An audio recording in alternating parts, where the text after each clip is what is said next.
ایک تابعی بزرگ تھے حضرت ابو عبدالرحمن فروغ صاحب تاریخ بغداد نے لکھا ہے وہ جہاد پہ چلے گئے، 30,000 دینار اپنی بیوی کو جاتے دفعہ دے گئے، کہنے لگے لو پاس رکھ لو، اور بیٹا بھی ماں کی گود میں ہی تھا، کچھ نے لکھا پیدا ہو چکے تھے، کچھ کا کہنا ہے کہ ان کے جانے کے 1-2 ماہ بعد بیٹے کی ولادت ہوئی، اور بیٹے کا نام کیا ہے؟ ربیعہ بن ابو عبدالرحمن، اور یہ بیٹے وہ ہیں جو حضرت امام مالک جیسے لوگوں کے استاد ہیں، حضرت حسن بصری جیسے لوگوں نے ان سے پڑھا، خود جہاد پہ چلے گئے۔ آج تو فوجیوں کی نوکری ہے نا جی، ان کا یہ نظام ہے کہ وہ جاتے ہیں، انہیں تنخواہ ملتی ہے، چھٹی پہ آتے ہیں۔ اس زمانے میں یہ تھا کہ مال غنیمت سے حصہ ملتا تھا، اور فتوحات کا یہ طریقہ تھا کہ یہ علاقہ فتح ہوا تو آگے چلے گئے، وہ فتح ہوا تو آگے چلے گئے، وہ فتح ہوا تو آگے چلے گئے، کسی نے لوٹنا ہے تو پابندی نہیں تھی، لوٹ سکتا ہے۔ کچھ لوگ جہاد میں ہی رہتے تھے۔ حضرت ابو عبدالرحمن فروغ 27 سال جہاد میں رہے، 27 سال۔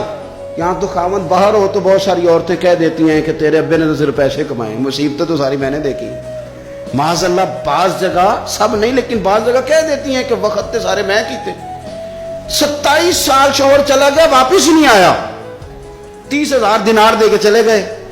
27 سال کے بعد خیال آیا گھر کا، اب بیٹا محدث بن گیا، عالم بن گیا، اور کمال یہ کہ رہتے کہاں تھے؟ حضور کے مدینے میں، مدینۃ النبی میں، مدینہ منورہ میں صلی اللہ تعالی علیہ وسلم۔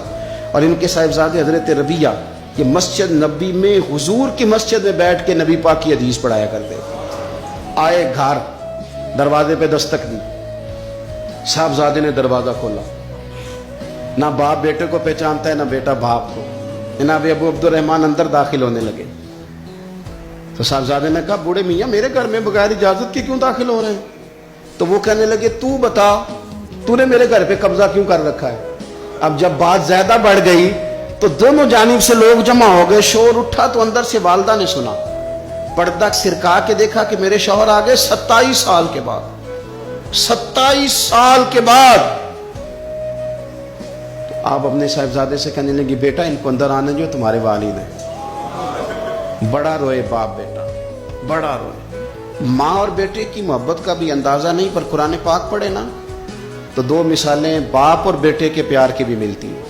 ایک حضرت یعقوب علیہ السلام کا جناب یوسف سے پیار، اور ایک حضرت ابراہیم کا حضرت اسماعیل سے پیار، اور جناب اسماعیل کی جناب ابراہیم کی فرما برداری کی مثال۔ اس کا بھی جواب کوئی نہیں۔ باپ اتنا رو رہے ہیں اور بیٹے کی یاد میں، اس کا بھی اندازہ کوئی نہیں کر سکتا۔ باپ بیٹا مل کے بڑا روئے۔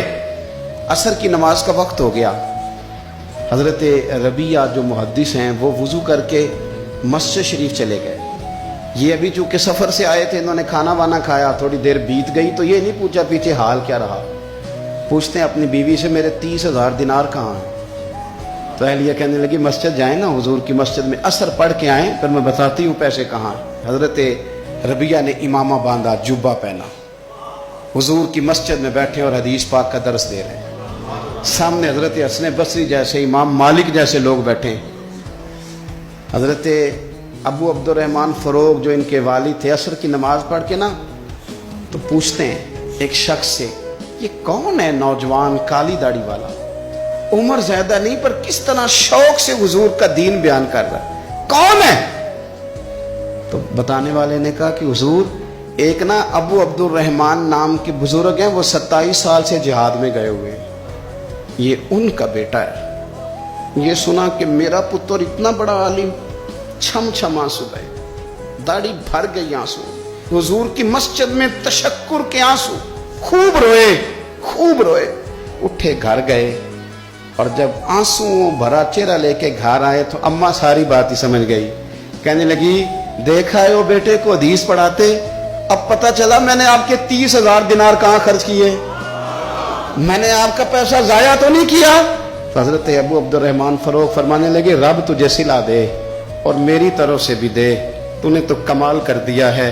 حدیث تیرا بیٹا پڑھا رہا تھا اور قد میرا اونچا ہوتا جا رہا تھا، سبق تیرا بیٹا دے رہا تھا اور یوں لگ رہا تھا کہ درجے میرے بلند ہو رہے ہیں۔ تو ماؤں نے کمال کیا، انقلاب کیا، بیٹیوں نے، بہنوں نے دین کے لیے ہمیشہ اپنا کردار پیش کیا ہے۔ لہذا ان چند ایک وظیفہ خار اور ناپاک عزائم والے لوگوں کو سامنے رکھ کے ملت کی بیٹیوں کو قیاس نہ کیا جائے. آخر دعوانا الحمدللہ رب العالمین.